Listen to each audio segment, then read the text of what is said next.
DTV, उनके owners, उनके anchors, उनके टेक्नीशियंस।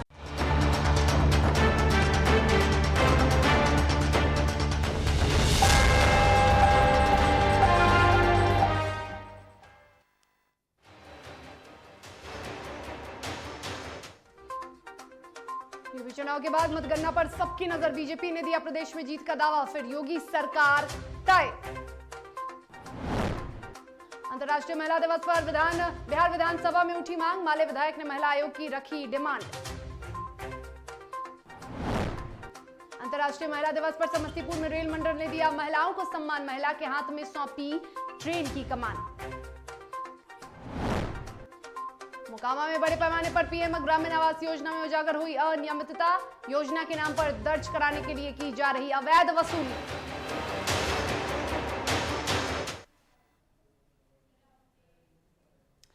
नमस्कार, आप देख रहे हैं डीटीवी भारत, मैं हूं आपके साथ शर्मिला चौहान। यूपी में जीत की दंभ। यूपी विधानसभा चुनाव का रन खत्म हो चुका है। 7 चरण के मतदान संपन्न हो चुके हैं और ऐसे में हर एक राजनीतिक दल अपने अपनी जीत का दावा कर रहे हैं। और इसी बीच मोतिहारी पहुंचे बीजेपी के राष्ट्रीय उपाध्यक्ष और पूर्व केंद्रीय मंत्री राधा मोहन सिंह ने यूपी में बीजेपी के जीत का दावा किया। उन्होंने कहा कि एग्जिट पोल में भी बीजेपी को बहुमत मिलती नजर आ रही है। विपक्ष ने जितने लुभावने वादे किए, यूपी की जनता ने उसे नकार दिया। अब बीजेपी की सरकार वापस से यूपी में आ रही है। तो उत्तर प्रदेश में चुनावी रण खत्म हो चुका है, यानी कि 7 चरणों में मतदान संपन्न हो चुके हैं और 10 मार्च को फैसले का दिन है, यानी फैसला आने वाला है, रिजल्ट आने वाला है। और ऐसे में अब तमाम दल अपने अपनी जीत का दावा कर रहे हैं। बात करें बीजेपी की, तो भारतीय जनता पार्टी उत्तर प्रदेश में फिर से बीजेपी की सरकार बनने का दावा करती नजर आ रही है।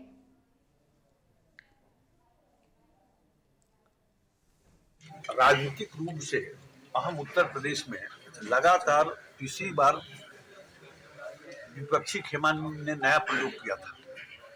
कोविड से लेकर किसान आंदोलन तक उत्तर प्रदेश को राजनीतिक अखाड़ा भी बनाया गया।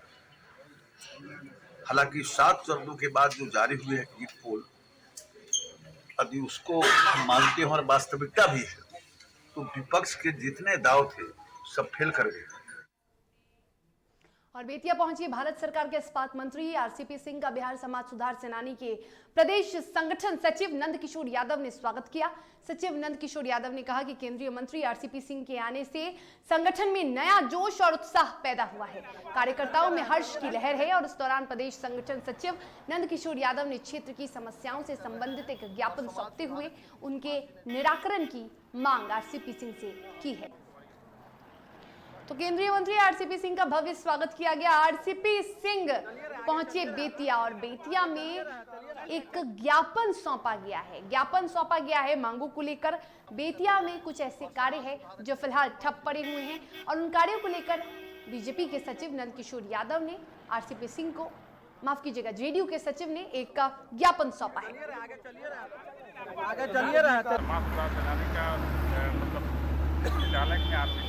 रामचंद्र सिंह जी, उनके द्वारा पूरा चंपारण का भ्रमण किया जा रहा है। लोग में जागरूकता लाने के लिए, समाज को कैसे सुधारा जाए, इसके लिए उनके चंपारण का पूरा। क्या नाम है? नंदकिशोर यादव, प्रदेश सचिव जदयू। यूपी विधानसभा चुनाव के मतदान के बाद सबकी नजरें अब मतगणना पर टिकी हुई हैं। वहीं एग्जिट पोल आने के साथ ही अब सभी उसे स्वीकार भी करने लगे हैं। और इसी कड़ी में पत्रकारों के सवालों का जवाब देते हुए चिराग पासवान ने फिलहाल कुछ बोलने से इनकार किया है। चिराग ने कहा कि इस माहौल में कुछ भी जिक्र करना कहीं ना कहीं प्रदेशवासियों के बुद्धि को चुनौती देना है।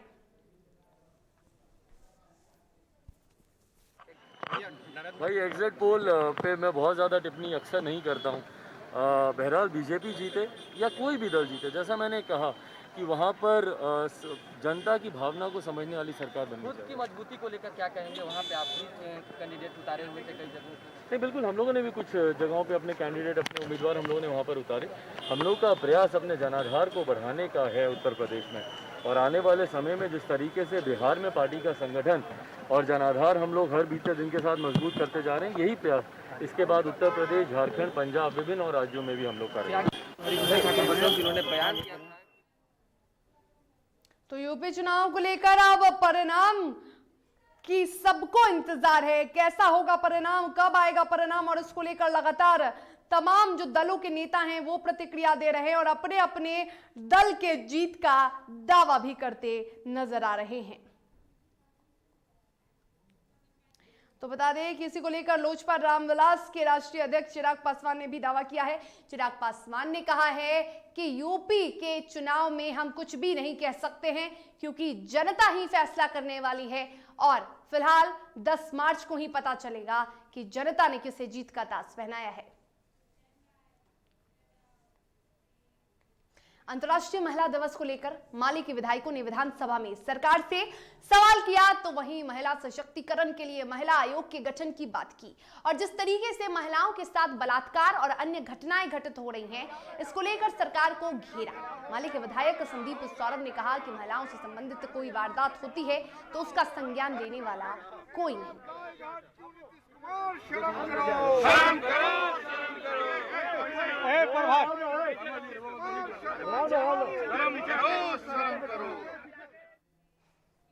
और अंतर्राष्ट्रीय महिला दिवस है। महिलाएं हर क्षेत्र में अपना लोहा मनवाती रही हैं और ऐसे में समस्तीपुर में महिलाओं को कमान सौंपी गई है। जी हां, एक ऐसा नजारा देखने को मिला जिसके बाद आप भी इस नजारे को देखकर मुस्कुरा उठेंगे। यहां समस्तीपुर रेल मंडल ने महिलाओं के सम्मान में लोको पायलट के हाथ में ट्रेन की पूरी कमान सौंप दी। इस मौके पर मंडल के डीआरएम ने महिलाओं को Danapur Jaynagar intercity express train की कमान सौंपते हुए ट्रेन को हरी झंडी दिखाकर रवाना किया। तो महिलाओं को कमान सौंपी गई ट्रेन की और ऐसे में आज ट्रेन का संचालन किया। महिलाओं ने ट्रेन को चलाया। सिर्फ ट्रेन ही नहीं बल्कि सफाई से लेकर टीटी तक और हरी झंडी भी महिलाओं ने ही दिखाई है, यानी कि पूरे रेलवे स्टेशन की कमान आज महिलाओं को सौंप दी गई है और ऐसे में महिलाओं ने भी अपनी जिम्मेदारी को हर बार की तरह बखूबी निभाया है।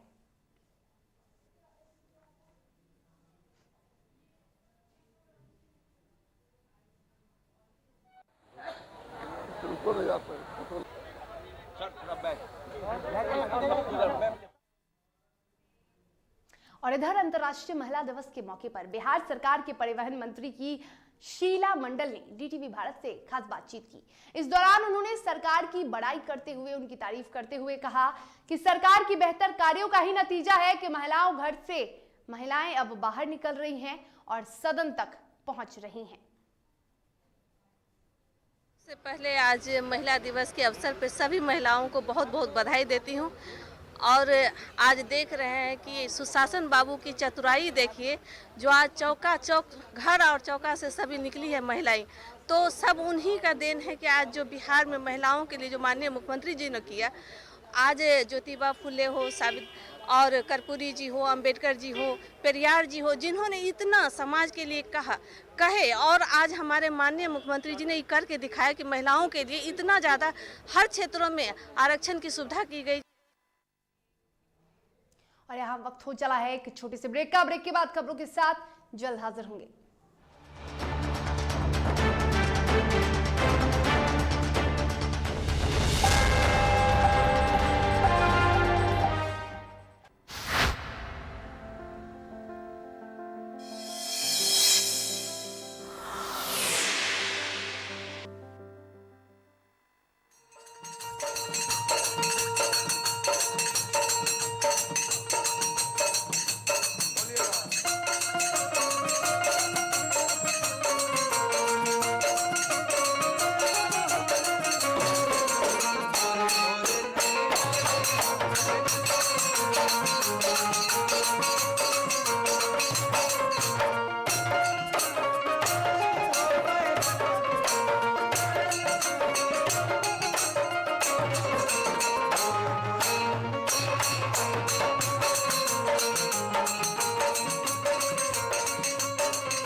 बात करेंगे व्यवस्था की।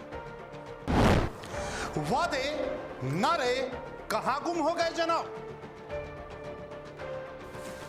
किसान, मजदूर, नौजवान सब हैं परेशान।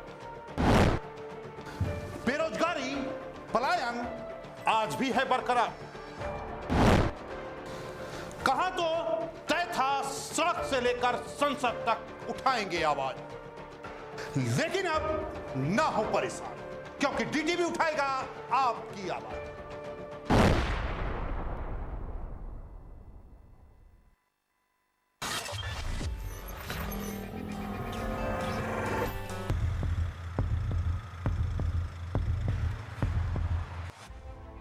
खबरें तमाम, देश के नाम, हर सुबह हर शाम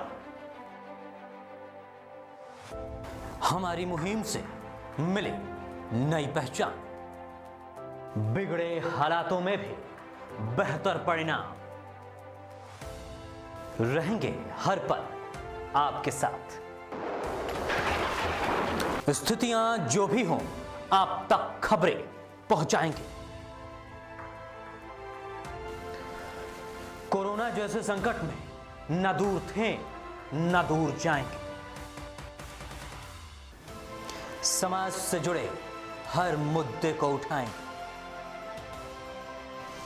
अगर होगा गलत तो मुहिम चलाकर विरोध भी जताएंगे। पत्रकारिता का हर फर्ज निभाएंगे, क्योंकि हम हैं डीटीवी भारत। देश की राजनीति में क्या चल रहा है? क्या कुछ बड़ा होने जा रहा है?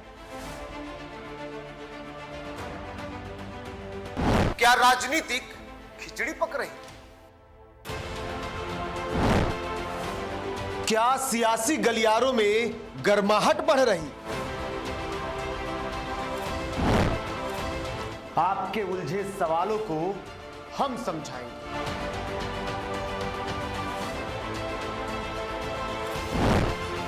अंदर खाने की बातों को हम ही बताएंगे।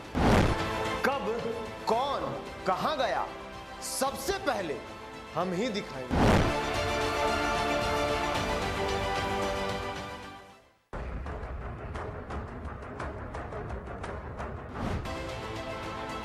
खबरों की भरमार में, खबरों की मार में, खबरें आपके सरोकार की, खबरें जो होंगी आपके दरकार की। देखिए हमारे साथ पूजा का पंच।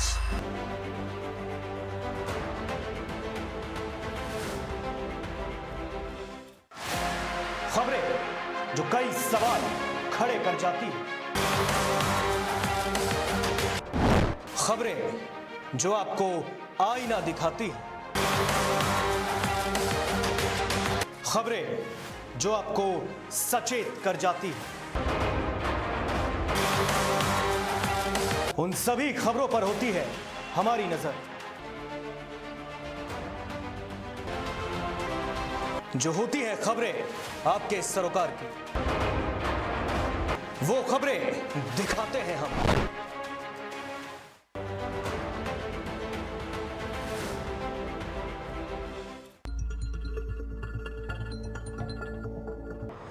बिहार की बातें,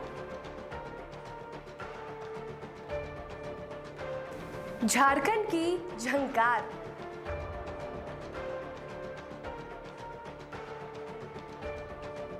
यूपी के रास्ते दिल्ली की सियासत की बात,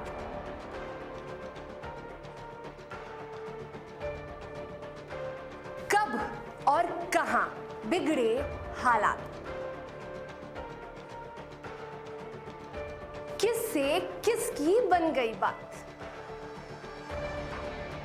अब हर खबर पहुंचेगी आपके पास।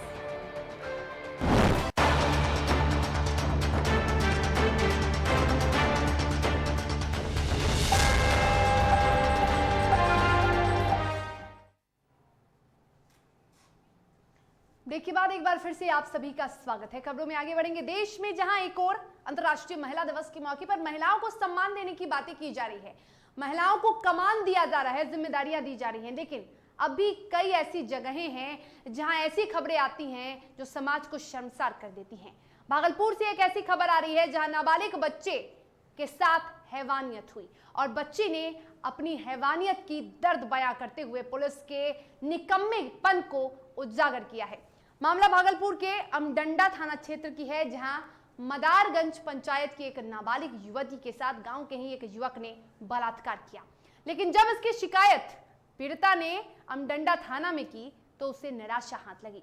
पीड़िता और उसके परिवार को भागलपुर एसएसपी बाबूराम से न्याय की उम्मीदें हैं, जिन्होंने कार्रवाई और न्याय दिलाने का भरोसा भी दिया है।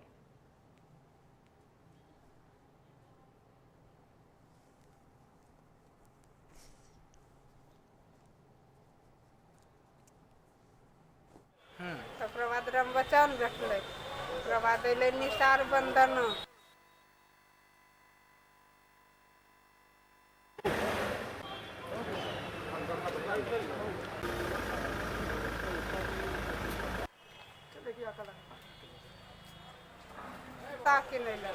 ओकरा बाद रामबचन रखले, ओकरा बाद अइले निसार बंदन।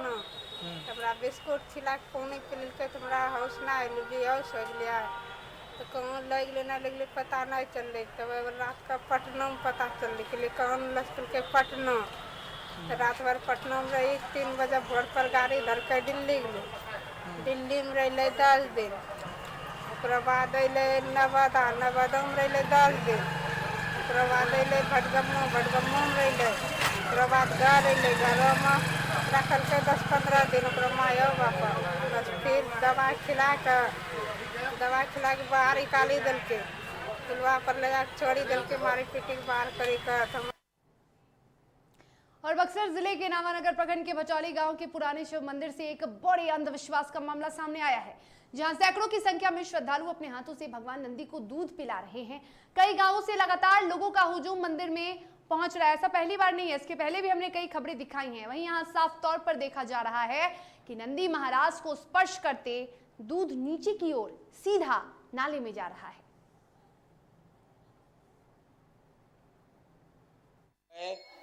तो पीने चालू कर दिए तो 2-4 आदमी थे वहाँ पर, दिखाए मालिक भी थे, वो भी देखे। तो सही बात बा, हकीकत बात बा, एकरा में ये बात तो बा ना महाराज। नहीं खे दूधवा गिरत ना तो ही में तर हाथी में लगी है गिरत नहीं तो वहाँ के पियत नहीं। अब उहन बुझा बाप हम ही का पियोनी है अभी। हां 5 ऐसे पियोनी एकदम चमचा में खत्म हो जाता। मुंगेर की हवेली खड़गपुर में सशस्त्र सीमा बल एफ कंपनी की 16वीं बटालियन ने सिविक एक्शन प्रोग्राम के तहत 300 जरूरतमंद लोगों की मदद की। इन्होंने गरीब और निसहाय लोगों के बीच साड़ी, कंबल, मच्छरदानी जैसे सामानों का वितरण किया। इस मौके पर सांस्कृतिक कार्यक्रम का भी आयोजन किया गया। मामले में इंस्पेक्टर मोहम्मद सैयद अफसर ने बताया कि इस कार्यक्रम को कर जनता और सेना के बीच दोस्ताना ताल्लुकात बनाना है और इससे समाज के भटके लोगों को मुख्य धारा से जोड़ा जाएगा।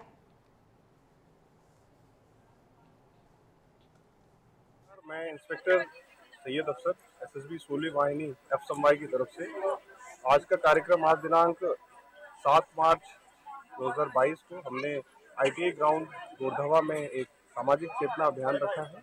सिविक एक्शन प्रोग्राम के तहत लगभग 300 जो गरीब और जो वाकई में नीडी लोग हैं, जो पहाड़ों क्षेत्रों में रहते हैं, जो कि मूलभूत सुविधाओं से वंचित हैं, उनके बीच में कुछ इनकी ज़रूरत की सामग्री का सामान जो हमसे बन पाया है, उसको जो गवर्नमेंट का फंड आता है उसके द्वारा 16वीं वाहिनी श्री कमांडेंट हमारे महोदय श्री विनय कुमार सिंह के दिशा निर्देश के अनुसार ये सारी चीजें जो है वितरित हो रही हैं।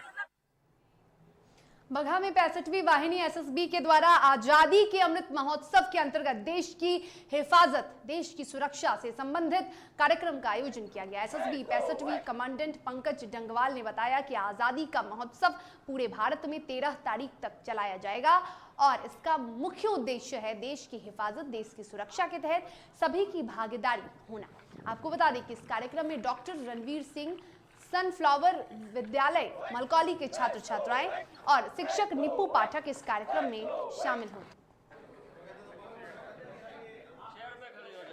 आज़ादी के अमृत महोत्सव पर देश की हिफाजत, देश की सुरक्षा की जो थीम है उस पर हमने आज यहाँ पर इस तरह से सेलिब्रेट करने की कोशिश की कि बागा की जनता को लेकर के हम आए, स्टूडेंट्स इसमें हैं, उनकी भागीदारी हो, आप समाज का जो चौथा स्तंभ है उसकी भागीदारी हो और जो बुद्धिजीवी वर्ग यहाँ का है उनकी भागीदारी हो कि हम लोग मिल करके देश की हिफाजत, देश की सुरक्षा किस तरह से करें। उस संबंध में एक इंट्रोडक्टरी हम लोगों ने इस तरह का एक आयोजन किया जिसमें आप यहाँ पर उपस्थित।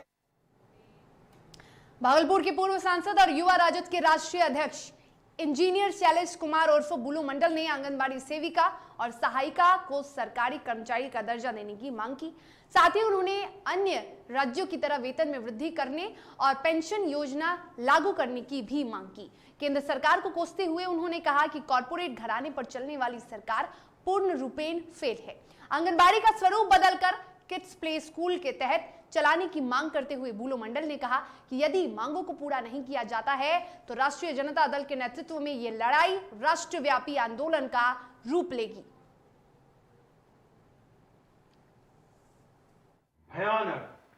भयानक रूप से ये लोग धरना प्रदर्शन, एक दिवसीय धरना प्रदर्शन करने जा रहे हैं, उसमें हम भी शामिल होंगे। आप लोग को भी 1 बजे आमंत्रित करते हैं कि 1 बजे वहां पर आप लोग भी पहुंचने का काम करें।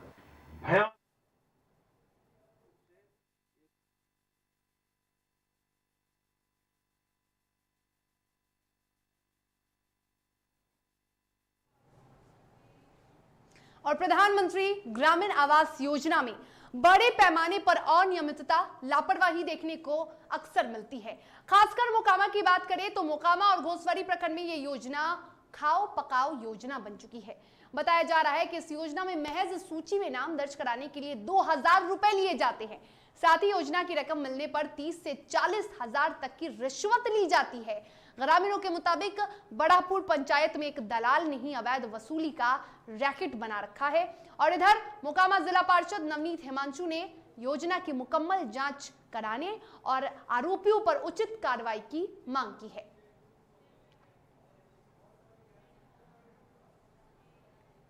यूक्रेन पर हुए रूस के हमले के बाद से देश में भी तनाव की स्थिति है। ऑपरेशन गंगा के तहत कई छात्रों को उनके घर सकुशल लाया गया है और इस बीच पटना सिटी अपने घर यूक्रेन से वापस लौटे अभिषेक के माता पिता का भी खुशी का ठिकाना नहीं रहा।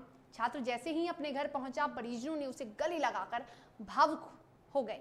वहीं परिजनों ने सरकार का धन्यवाद दिया।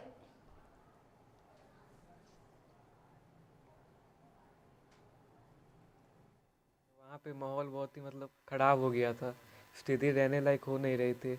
हमें मतलब 2 दिन 3 दिन तक भूखा प्यासा रहना पड़ रहा था।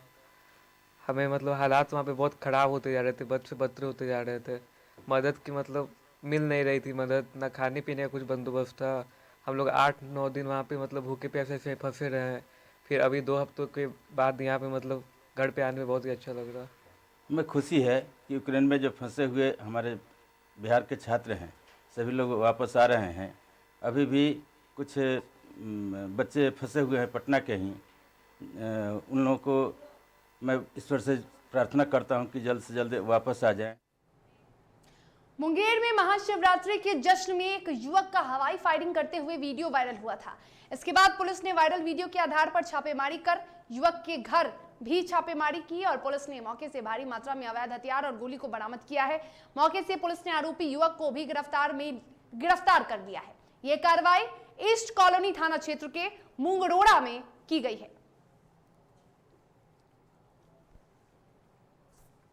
त्वरित छापामारी दल का गठन किया गया।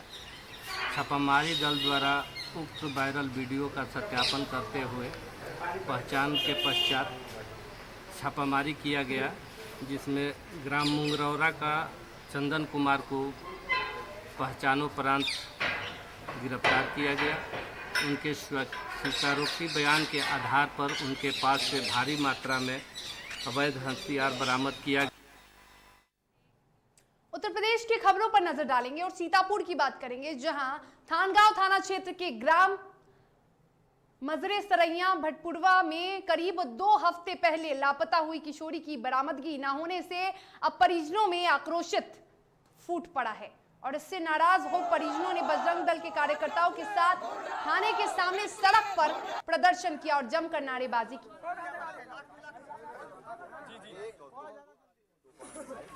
तब इन्होंने बताया कि हमारी लड़की 24 साल। और इसी के साथ खबरों के सफर में फिलहाल मुझे दीजिए इजाजत। आप स्वस्थ रहिए, सुरक्षित रहिए और देखते रहिए DTV भारत। नमस्कार।